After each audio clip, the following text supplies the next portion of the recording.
E agora que nós está for de 5 horas até 8 horas da noite, que é container abrir para mandar insumo, maneira comida, aseo personal, tanto bisa também panha, também nós temos roupa e panha. Esse aqui está para ajudar com a situação de temblor que a toma lugar 24, dia 24, na Venezuela.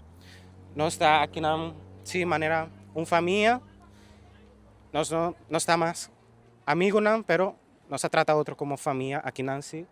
Durante que ajuda venezolano, colombiano, holandês, antiano, nós recebemos ajuda por de hopi persona e nós está hopi agradecer. Sí. Gente acaba a passar por si nós está vai abrir outro dia não, antobra persona mais grande no há dona um ok ainda, sim. Pero se o container não está bem, porta de seguinte dia não, ele vai seguir abrir. Então, ora é container acaba de chegar. Que dia você vai mandar para Venezuela? Ya ese a mí personalmente me no puedo visa una fecha, pero sí lo más pronto que está posible para ayudar.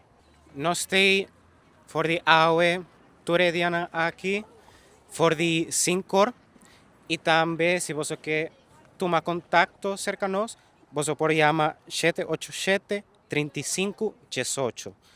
Di número de Angela Celi. Essa é persona que a começar com a organização de container.